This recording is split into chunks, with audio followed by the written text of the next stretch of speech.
నమస్తే, welcome to TG5 channel. ఈరోజు మనం ఇప్పుడు ప్రజెంట్గా శ్రీ హరిహర క్షేత్ర స్వామి అయ్యప్ప స్వామి గుడిలో ఉన్నామండి. మరి ఈ దేవాలయంలో అయ్యప్ప స్వాములతో పాటు ఉన్నాము. మరి శబరిమలలో ఏ విధంగా అయితే జరుగుతుందో చాలామంది రద్దీగా ఉన్నందువల్ల అక్కడ సౌకర్యాలు కూడా సరిగ్గా లేవు. మరి అలాంటి విషయాల మీద చర్చించి మరి వాళ్ళు ఏమనుకుంటున్నారో తెలుసుకుందాం రండి. నమస్కారం అండి. మరి హరిహర మన క్షేత్రంలో ఈరోజు దేవాలయంలో మీరు అందరు ఉన్నారు చక్కగా. శబరిమలలో కూడా చాలా మంది స్వాములు వెళ్ళారు దర్శనానికి. అక్కడ మాత్రం సౌకర్యాలు లేవు అనేసి ఇబ్బందులు కూడా పడుతున్నారు. న్యూస్లో కూడా మనం ఈ విషయం చూస్తున్నాం. మరి మీ స్పందన? అంటే ముఖ్యంగా శబరిమలలో వసతులు ఉండవని ఉండదు మేడం. ఒకసారి అన్ఎక్స్పెక్టెడ్గా మా స్వాములు వస్తారు, అందుకే సదుపాయాలకు కొంచెం ప్రణాళికను రూపొందించుకున్నారు. అయితే ఇంకొకటి ఏంటంటే ముందుగా ఒక ప్రణాళికలో ఉన్నారు, అయితే రష్గా ఎక్కువ కావడం వల్ల మళ్ళీ పాత పద్ధతినే వాడడం జరిగింది. కాకపోతే క్రమక్రమంగా ప్రణాళిక రూపొందించుకొని ప్రతి స్వామికి సేవ చేయడానికి, అందరికీ దర్శనం ఇవ్వడానికి వాళ్ళు ప్రయత్నం చేస్తారని మేము భావిస్తున్నాం. ముందుగా చూసుకున్నట్లయితే మనకి ఎప్పుడు కూడా ఇలాంటి అంటే కొన్ని సంవత్సరాలుగా మనం చూస్తున్నట్లయితే ఎప్పుడు కూడా ఇలాంటి మనకి ప్రాబ్లమ్స్ అనేవి రాలేదు. ఇలాంటి ఎప్పుడు కూడా ఎవరు ఎదుర్కోలేదు. కానీ ఇప్పుడు మాత్రం స్వామివారికి దర్శించుకోవడానికి, అయ్యప్ప స్వామికి దర్శించుకోవడానికి 16 గంటలు పడుతుంది అనేసి అంటున్నారు. ఇది ఎంతవరకు నిజం మేడం? స్వాములు పెరిగారు. ఈ నవంబర్లోనే అధికంగా స్వాములు వెళ్తూ ఉన్నారు. కాబట్టి దర్శనానికి ఇప్పుడు ఏమవుతుందంటే అందరు డిసెంబర్లో ఎక్కువ వెళ్ళే వాళ్ళు ఇప్పుడు ఈ నవంబర్లో వెళ్తున్నారు. ఎందుకంటే ముందు ఎక్కువ ఉంటుందేమో తప్పంతో ముందుగానే బయలుదేరి వెళ్ళిపోతున్నారు. కాబట్టి నీకు ఆ విధంగా సమస్య వచ్చింది. అంటే ఎన్ని సమస్యలు వచ్చినా స్వామివారు ప్రతి స్వామికి దర్శనమిస్తాడు. అందరికీ వసతులు కూడా ఉంటాయి. అది ఈ ప్రాంతం కూడా లిమిటెడ్గా ఉంటుంది కాబట్టి మనకు ఆ విధంగా కనిపిస్తుంది. అన్ని వసతులు అందరికీ అందుతాయని ఆశిస్తున్నాం మేడం. పంబా నదిలో చాలా మంది స్వాములకు నది స్నానం చేయడానికి ఆపేశారండి. దానికి ముఖ్య కారణం కేరళలో వ్యాపించే బ్రెయిన్ ఈటింగ్ అమీబా అనేసి అంటున్నారు. ఈ డిసీజ్ మాత్రం చాలా అధికంగా వ్యాపిస్తుంది అనేసి ఆపేశారు. మరి దీనిపై మీ స్పందన? ఇక్కడ ప్రతి ఒక్క స్వామి మన తెలుగు రాష్ట్రాల నుండి, తమిళనాడు, కర్ణాటక నుండి ప్రతి స్వామి గారు జాగ్రత్తలు తీసుకోవాల్సిన అవసరం ఉంటుంది. అందులో వాళ్ళు తీసుకున్న ముందు జాగ్రత్తల చర్యగా స్వాములకు ఏం కావద్దనే ఉద్దేశంతోనే ఆ డిసిషన్ తీసుకోవడం జరిగింది. పంబలో స్నానం చేయకపోయినా, అందులో మునగకున్నా పర్వాలేదు, షవర్స్ పెట్టారు. ఆ పంబా నీళ్ళే పైకి వస్తాయి. మనం ప్రశాంతంగా స్నానం చేసుకొని కన్యముల గణపతిని దర్శనం చేసుకొని శరణగుత్తి పాడుకుంటూ పైకి వెళ్ళి అయ్యప్పను 18 మెట్లెక్కి దర్శనం చేసుకొని ప్రశాంతంగా రావచ్చు. మీరు ఎవరు భయపడాల్సిన అవసరం లేదు. అన్ని స్వామియే శరణమయ్యప్ప, అయ్యప్ప చూసుకుంటాడు. స్వామియే శరణమయ్యప్ప. మరి అక్కడున్న స్వాములే ఇన్ని ఇబ్బందులు పడుతున్నారు కదా, మరి ఇప్పుడు వెళ్ళే స్వాములకి మీరిచ్చే సలహా? స్వామియే శరణమయ్యప్ప. మన తెలుగు రాష్ట్రాల నుండి తెలంగాణ, ఆంధ్రప్రదేశ్ మరియు తమిళనాడు, కర్ణాటక రాష్ట్రాల నుంచి ఎక్కువగా విచ్చేసే భక్తులందరికీ ముఖ్య గమనిక ఏంటంటే, మన జాగ్రత్తలు తీసుకుంటూ ఇతరులకు సహాయం చేస్తూ మనం మంచిగా వెళ్ళి మన స్వామివారిని దర్శనం చేసుకొని ఆనందంగా తిరిగి రావాల్సిన అవసరం ఉంటుంది. అక్కడ ఉన్న పోలీసు వారి సిబ్బందికి సహకరిస్తూ వారి సహాయం పొందుతూ మనము ట్రావెన్కోర్ దేవస్థానం ఇచ్చే సదుపాయాలన్నిటిని కూడా సద్వినియోగం చేసుకొని మనము ముందుగా అందరినీ దర్శనం చేసుకొని మిగతా వాళ్ళను కూడా దర్శనమయ్యే విధంగా తోచుకోకుండా, ఇబ్బంది పడకుండా, తొక్కిసలాటలు లేకుండా ప్రశాంతంగా వెళ్ళి దర్శనం చేసుకొని రావాల్సిందిగా మనవి.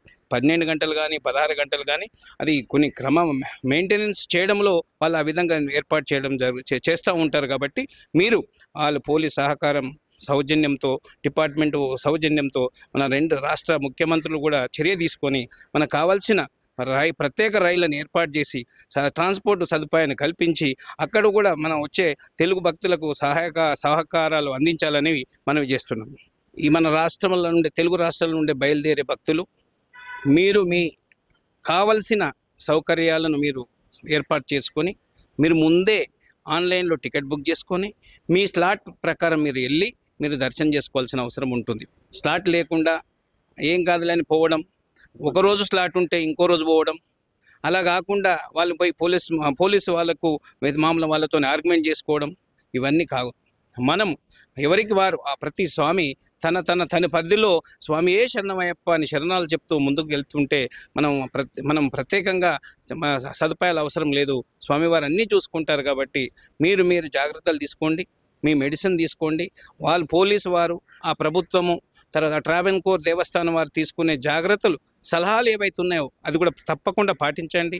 మా పంబలో వద్దు అంటే మునగాల్సిన అవసరం లేదు, వాళ్ళు చెప్తారు. కాబట్టి స్నానం చేసుకోండి, ప్రత్యేకంగా స్నానాలు చేసుకోండి, దర్శనం చేసుకోండి, జాగ్రత్తలు తీసుకోండి.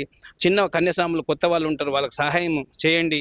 వృద్ధులు ఉంటారు మనకు, వాళ్ళకు ముందు సపోర్ట్ చేయండి. వికలాంగులు ఉంటారు, వాళ్ళకి స్థలం ఇవ్వండి. మీరు 18 అమ్మడి ఎక్కండి, దర్శనం చేసుకోండి. ఆనందంతో 100 రెట్ల ఆనందంతో ఉత్సాహంతో కిందికి రండి, జాగ్రత్తగా రండి. ఇంటికి వచ్చేదాకా ఎలా అయితే వెళ్ళారో అలా జాగ్రత్తగా వచ్చేసి మీ కుటుంబానికి ఆశీర్వాదం ఇవ్వాల్సిందిగా మనవి. సో ఇప్పుడు మన శ్రీ హరిహర అయ్యప్ప స్వామి క్షేత్ర దేవాలయం డైరెక్టర్ ఉన్నారండి విజయేశ్వర రెడ్డి గారు. మరి వారి మాటలు తెలుసుకుందాము. ఏ విధంగా వారు మరి స్వాములకి హెల్ప్ చేస్తున్నారో, అదే విధంగా సేవలు అందిస్తున్నారో, మరి ఎన్ని సంవత్సరాలుగా ఈ దేవాలయం ఈ ప్రాపర్టీని సకారంగా అన్ని పనులు సకాలంగా జరిగేటట్టు చూసుకుంటున్నారో వారి మాటలు తెలుసుకునే ప్రయత్నిద్దాం రండి. నమస్కారం సార్. నమస్తే స్వామి. స్వామి ఏ శరణమయ్యప్ప. డైలీ మార్నింగ్ 4 o'clock నుంచి గణపతి హోమం జరుగుతుంది. తర్వాత పైన పడి పూజ, అభిషేకము అన్ని దేవుళ్లకు, అయ్యప్ప స్వామికి, వినాయకునికి, దత్తాత్రేయ స్వామికి, సుబ్రహ్మణ్య స్వామికి, మన సత్యనారాయణ స్వామికి, అమ్మవారికి, ఆంజనేయ స్వామికి, శివునికి డైలీ అభిషేకాలు కంపల్సరీ. మాల్కపురం మంజుమాత డైలీ అభిషేకాలు జరిగి తర్వాత 11 గంటలకు స్వామి పడి పూజ, చిన్న పడి పూజ పెట్టేసి అన్నదాన కార్యక్రమం స్టార్ట్ అవుతుంది. మార్నింగ్ 11 o'clock నుంచి 3 వరకు అన్నదాన కార్యక్రమం స్టార్ట్ అవుతుంది. పైన పడి పూజతో పాటు పడి పూజ కార్యక్రమంలో అభిషేకం అయ్యప్ప అభిషేకం అన్ని స్టార్ట్ అవుతాయి. స్వామి ఏ శరణమయ్యప్ప. మరి ఇక్కడ నిత్యం అన్నదానం కార్యక్రమాలు జరుగుతున్నాయి అని అంటున్నారు కదా, మరి ఈ అన్నదాన కార్యక్రమాలకి స్పాన్సర్ ఎవరు చేస్తారు? అంటే దేవాలయం తరఫు నుంచే స్పాన్సర్ చేస్తారా? దాతలు ఉన్నారా, లేకపోతే బయట నుంచి కూడా దాతలు ఉన్నారా? స్వామి ఏ శరణమయ్యప్ప. దాతలు దాతలు కూడా ఉన్నారు. దేవాలయం తరఫు కొంత అమౌంట్ పెడతాం మేము. దాతలు కూడా వస్తారు, డైలీ దాతలు కూడా వస్తారు, అన్నదానం చేపిస్తారు, వాళ్ళు కూడా చేపిస్తారు డైలీ. కొంతమంది చేపినాడు దేవస్థానం తరఫుకి పెట్టుకుంటాం మేము. అన్నదానం డైలీ జరుగుతుంది స్వామి. తెల్లవారుజామున 4 గంటలకే స్టార్ట్ అయ్యే ఈ దేవాలయము అభిషేకంతో చక్కగా పూజలు నిర్వహిస్తారు ప్రతిరోజు అనేసి అంటున్నారు. నిత్యం అన్నదాన కార్యక్రమాలు కూడా ఇక్కడ నిర్వహించబడుతుంది అనేసి అంటున్నారు. అదేవిధంగా మరి సాయంత్రం వేళ ఎప్పటి నుంచి ఎప్పటి వరకు పూజ కార్యక్రమాలు నిర్వహిస్తారో తెలుసుకుందాం రండి. మరి సాయంత్రం వేళ ఎన్ని గంటలకి ఓపెన్ చేస్తారు, అదేవిధంగా ఏ పూజ కార్యక్రమాలు జరుగుతాయి చెప్పండి. సాయంత్రం కూడా స్వామి శరణమయ్యప్ప. సాయంత్రం కూడా 5:30కి ఓపెన్ అవుతుంది టెంపుల్. 5:30 సాయంత్రం ఓపెన్ అయితే సాయంత్రం 8:30 quarter to 9 వరకు హరివరాసం. ఈ లోపల ఏమన్నా పడి పూజలు ఇట్లుంటే సాయంత్రం కూడా పడి పూజలు ఉండి అల్పారం కూడా జరుగుతుంటుంది. అంటే ఎవరన్నా దాతలు వచ్చి సాయంత్రం పూట పడి పూజ పెట్టి అల్పారం పెడితే అల్పారం కూడా స్టార్ట్ చేపిస్తాము. కానీ సాయంత్రం పూట సాములతోటే పెట్టిస్తాం. చివరిగా విజయేశ్వర రెడ్డి గారు, మరి అయ్యప్ప స్వామి అంటే దేవాలయం అని అంటున్నారు కదా, మరి మీరు నిత్యం అన్నదానం అంటే ఇక్కడ 365 రోజులు నిత్య అన్నదానం కార్యక్రమాలు ఉంటాయా, లేకపోతే ఓన్లీ అయ్యప్ప స్వామి టైంలోనే మనకి అన్నదాన కార్యక్రమాలు ఉంటాయా? స్వామి ఏ శరణమయ్యప్ప. నవంబర్ కార్తీక పౌర్ణమి స్టార్ట్ 5వ తారీఖు స్టార్ట్ అయింది. జనవరి 10 తారీఖు వరకు ఉంటుంది స్వామి. 65 రోజులు అన్నదాన కార్యక్రమం, డైలీ అన్నదాన కార్యక్రమం 65 రోజులు కంటిన్యూ నిత్యాన్నదానం. మన హరిహర క్షేత్ర అయ్యప్ప స్వామి దేవాలయంలో ఏకశిల 18 అంబడి హైదరాబాద్లోని మన మొదటి దేవాలయము. శ్రీశన్గండ్ల ఇక్కడ సుమారు 100 కిలోమీటర్ల దూరం నుంచి ఈ రాయి తీసుకొచ్చి ఇక్కడ ప్రతిష్ఠించడం జరిగింది.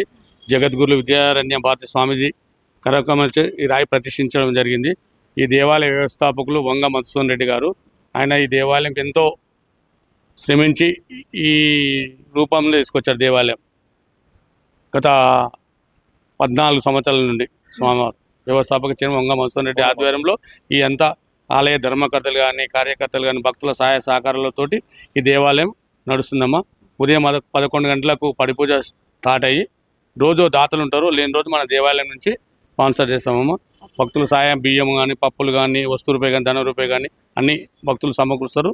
మా చైర్మన్ గారు కూడా సాయం చేస్తాడమ్మా దీనికి దేవాలయం. మరి మకర సంక్రాంతి రోజు ఎలాంటి పూజలు నిర్వహిస్తారు, ఎలాంటి ప్రత్యేక కార్యక్రమాలు ఉంటాయో చెప్పండి.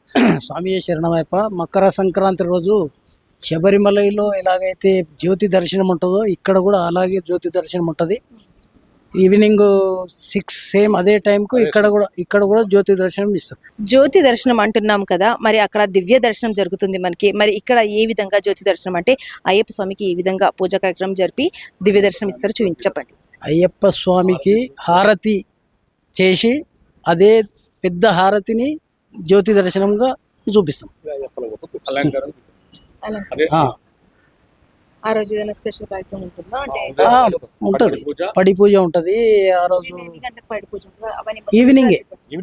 ఈవినింగే 6:30కి పడి పూజ స్టార్ట్ అవుతుంది.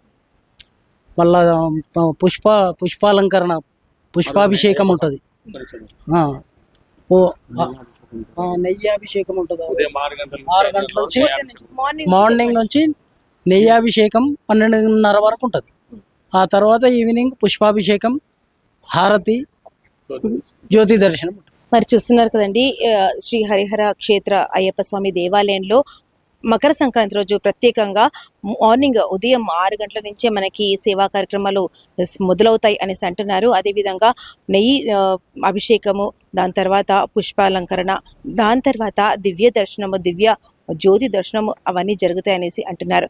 మరి మీరు కూడా ఈ పరిసర ప్రాంతాల్లో ఉన్నట్లయితే, మీరు కూడా దగ్గరలో ఉన్నట్లయితే ఖచ్చితంగా ఈ దేవాలయంకి దర్శించుకొని చక్కగా దేవదర్శనం పొందండి. కెమెరామెన్ సుధీర్తో మాధురి, TG5.